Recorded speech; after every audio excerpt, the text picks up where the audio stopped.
Baswedan. Melalui akun Twitter @miduk17, John Sitorus menyebarkan narasi tukang ibu naik haji. Narasi tersebut ia sematkan pada Anies Baswedan, baca pres dari Koalisi Perubahan untuk Persatuan atau KPP.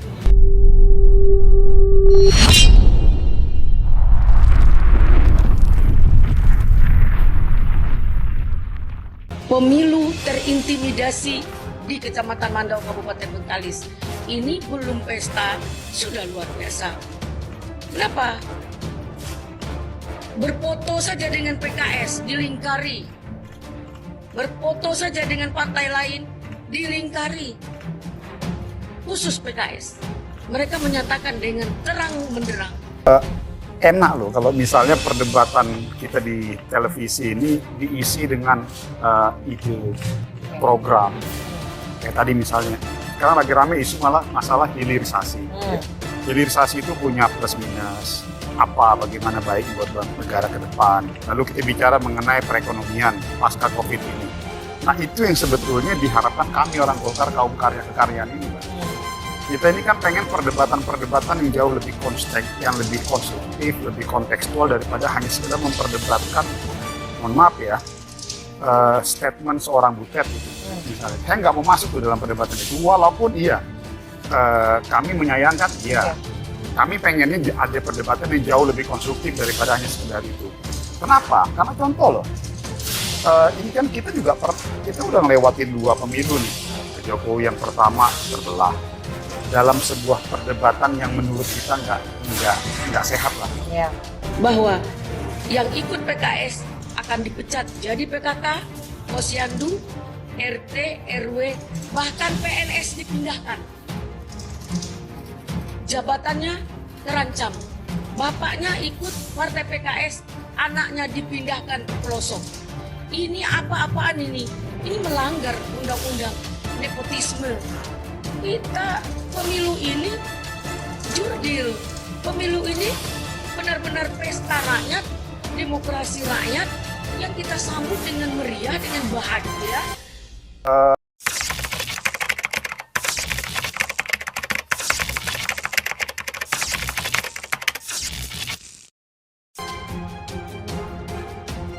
Loyalis Ganjar disebut sengaja fitnah Anies soal undangan Raja Salman. Warganet ke John Sitorus bilang, biduk ini khas buzzer RP. Loyalis Ganjar John Sitorus dengan nama akun Twitter @miduk17 sempat menuding Anies nyibul terkait masuknya nama capres dari Koalisi Perubahan itu dalam daftar 50 orang yang diundang oleh Kerajaan Arab Saudi. Ngakunya diundang Kerajaan Arab Saudi ternyata pakai jasa Dream Tour dengan segala fasilitasnya. Ya jelas terlihat mewah. Ada kendaraan khusus, ada tempat menginap khusus. Tutur John Sitorus dalam cuitannya di Twitter Senin 26 Juni 2023. Pegiat media sosial ini menuding Anies berbohong diundang Raja Salman. Jadi jujurlah ya, jangan biasakan bohong. Disenggol berkali-kali oleh tentara kerajaan Arab itu fakta memalukan, tuturnya. Menanggapi tudingan itu, sejumlah warganet pun meluruskan tudingan John Sitorus yang dinilai mengarah ke fitnah.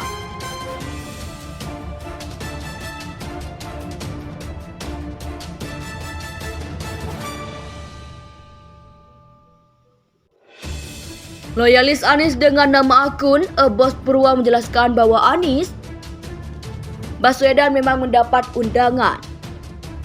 Miduk17, gue kasih tahu ke lo ya, undangan VIP khusus dari Raja Salman ke Anies Baswedan sama halnya dengan yang akan diberikan ke Ganjar Pranowo dan Prabowo Subianto tidak dibeda-bedakan.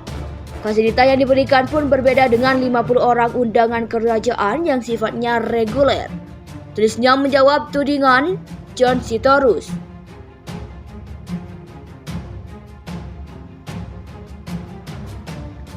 Jadi Miduk17, gue ngomong gitu gak sembarangan. Keterangan ini gue dapat langsung dari pembimbing haji Anies Baswedan, Ustadz Afifuddin Rohali. Imam Masjid Atin bukan ngecut ke lo, ngasal dan sembarangan. Kayak dikejar setoran, tambahnya.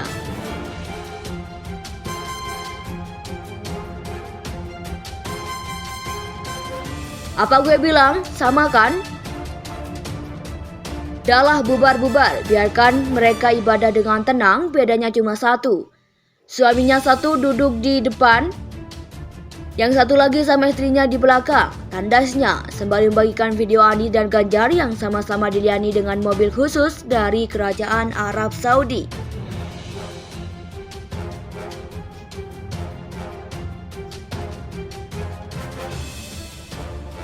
Lalu pilpres yang kedua begitu juga. Kenapa sih nggak coba kita one step? Kayak kita evaluasi ya di pemilu yang kemarin, kita masuk dalam perdebatan yang lebih keras. Jadi gini, positif campaign dan negatif campaign yang kita perdebatkan adalah pro dan kontra dalam sebuah konteks bagaimana sih bisa membawa Indonesia ke depan lebih baik. Apa yang memang belum diselesaikan oleh Pak Jokowi, apa yang sudah diselesaikan gitu. Kita inginnya seperti itu, makanya tadi di awal saya bilang kita ingin ada pemimpin sampai hari ini, kita ingin pemimpin yang memang lebih mengedepankan kompetensi. Maka hari ini sampai detik hari ini kita masih tetap ingin mendorong Pak Erlangga Hartarto sebagai salah satu mungkin poros baru lah ya. Poros yang memang jauh lebih mengedepankan perdebatan konstruktif, perdebatan yang memang bicara tentang ekonomi daripada hanya sekedar tadi ya. Rekam masa depan dan rekam jejak masa lalu, jangan lupa itu ya. Jadi saya kira itu adalah entry point. Daripada publik itu disuguhkan gimmick politik seremoni, saling mengunjungi, pertemuan tertutup, senyum sana, senyum sini, dan kemudian selalu berubah. Substansinya nggak ada. Suka atau tidak, 2019 itu menurut saya keren. Ada isu besar, apakah lanjut dengan visi Pak Jokowi terus, atau direvisi dengan kekuatan oposisi, itu menarik menurut saya. Yang saya kira ini bisa membahayakan demokrasi gitu.